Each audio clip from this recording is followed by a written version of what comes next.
Hi, welcome to my channel Cloud with Girish.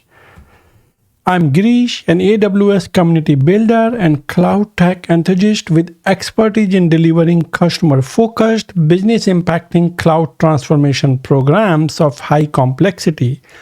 In my previous videos, I have shared many features of Kiro IDE, such as vibe coding, specs-driven development, hooks, steering documents, and building CRUD API like a customer lookup API powered by Amazon API Gateway, AWS Lambda, DynamoDB, and AWS SAM. I have also shown how you can build solution by simply providing prompts and letting Kiro code generation capability generate the code while you control the reviews and deployment. In one of my recent videos, I explained how to set up a Kiro Team subscription using AWS IAM Identity Center. A link to that video is included below. You can also find it on my YouTube channel if you would like to deep dive into the Kiro Enterprise subscription feature.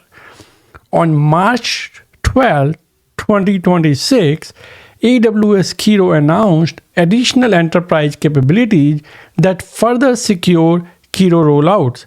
These new features allow administrators to control which AI models are available to developers and manage which MCP integrations are allowed in enterprise environment. While I was already using AWS Kiro through AWS IAM Identity Center and was familiar with many existing controls such as disabling web search, disabling MCP entirely, and enabling user activity reports, these new features encouraged me to create this video about secure enterprise deployment of Kiro. A key question I often hear is how do we securely deploy Kiro at scale? The answer lies in combining identity governance, feature hardening, monitoring, and human oversight. In this video, I will walk through key security controls available in the Kiro administrative dashboard and the AWS ecosystem that help organizations deploy Kiro safely. So, the foundation of any enterprise deployment is controlled access. Organizations should provision Kiro access through AWS IAM Identity Center or an enterprise identity provider such as Okta.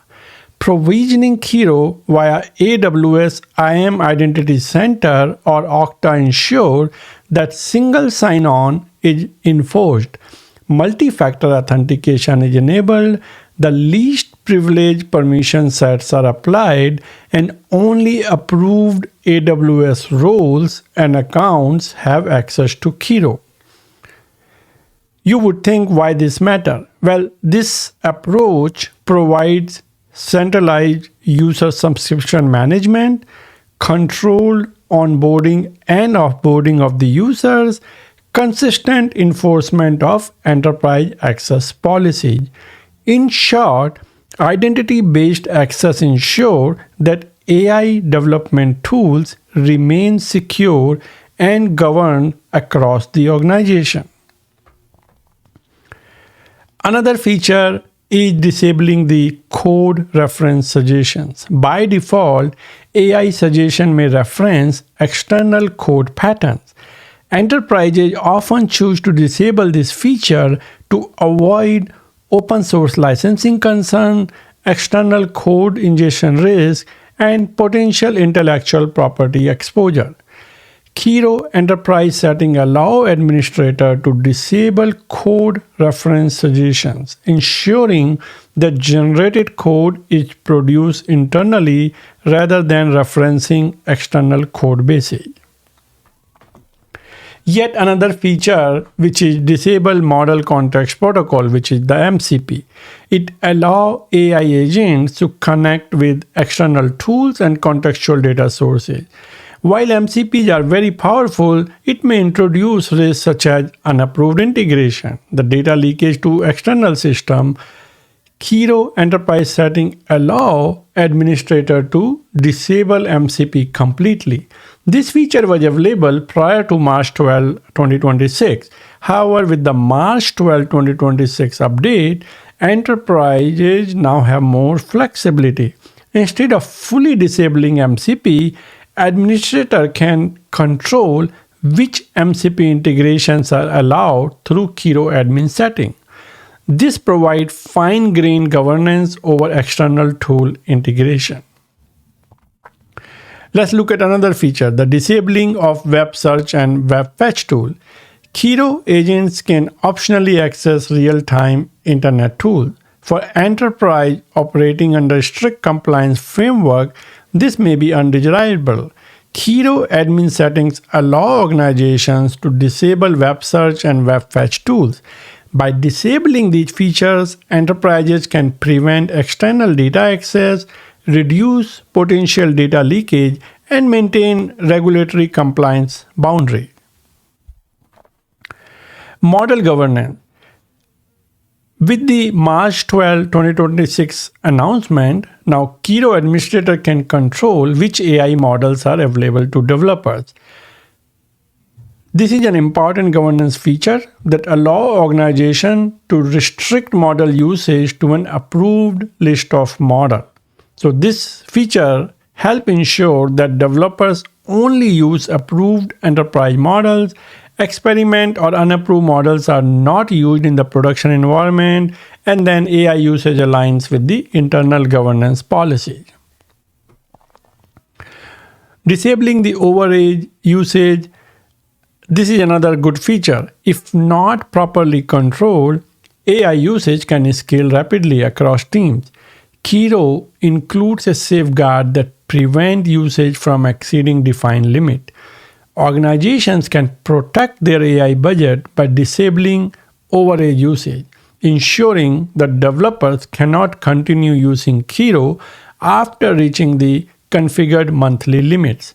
This provides predictable cost management and financial governance. Monitoring with CloudTrail and CloudWatch. So, in addition to Kiro dashboard controls, AWS native monitoring should be enabled. So services such as CloudTrail, CloudWatch provide tracking and operational monitoring for Kiro usage. These services can help track administrative configuration changes, access activity, the usage pattern, and operational events. Together, they create a complete visibility layer for Kiro operations. There are several other governance features. These features organization can configure to strengthen governance further, including user activity reports, exporting activity reports to an Amazon S3 bucket, prompt logging for auditing and security analysis, also like establishing internal policies for supervised model usage within Kiro IDE. These capabilities help organizations maintain auditability, compliance, and responsible AI usage. Let's see it in action. From my own Kiro account, provisioned through AWS Identity Center, here is a view of how some of these administrative settings appear. As you can see, many of these controls are simple to configure using on-off toggles within the Kiro administrative dashboard. So there is a setting where you can simply toggle off to prevent the code reference suggestion. There is another setting where you can completely disable the MCPs or web search and fetch tools. You can also now, this is a new feature where you can control which models are approved to use with Kiro. And then there are, there are Kiro user activity report and the prompt logging. So there are several of these features available through the Kiro admin dashboard.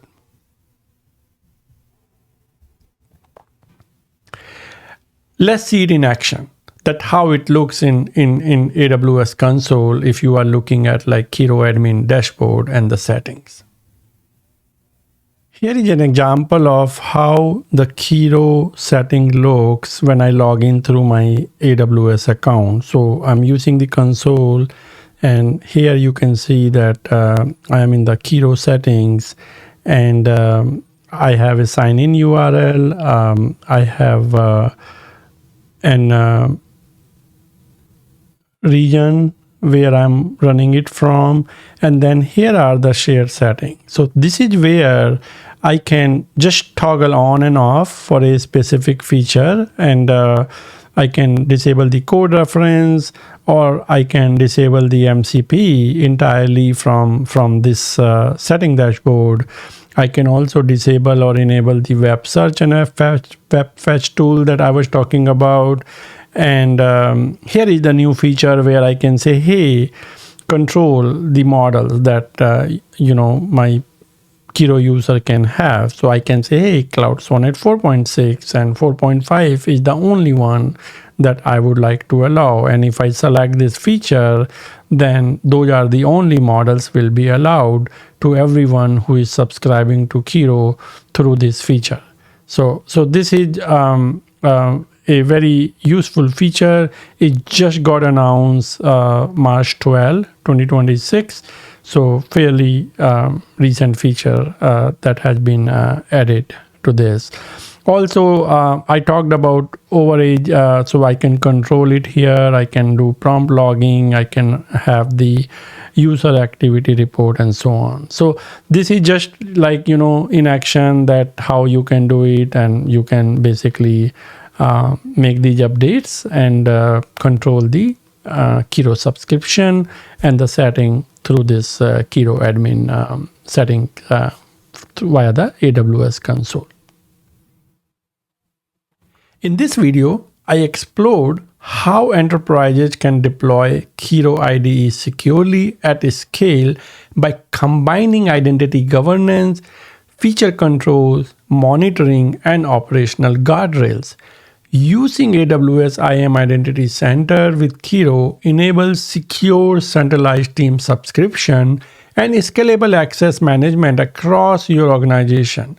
This approach removes the burden of individual account management from developers and IT teams, allowing them to focus on building, collaborating, and delivering high-value solutions.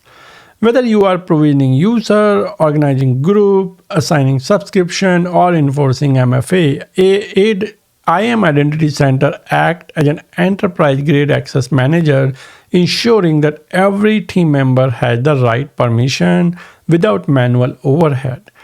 I am constantly creating new content on various AWS topics, so please take a moment to like this video and subscribe to the Cloud with Girish channel. Your support helps me continue producing valuable AWS tutorials and workshops. Stay tuned for more exciting content. Thank you.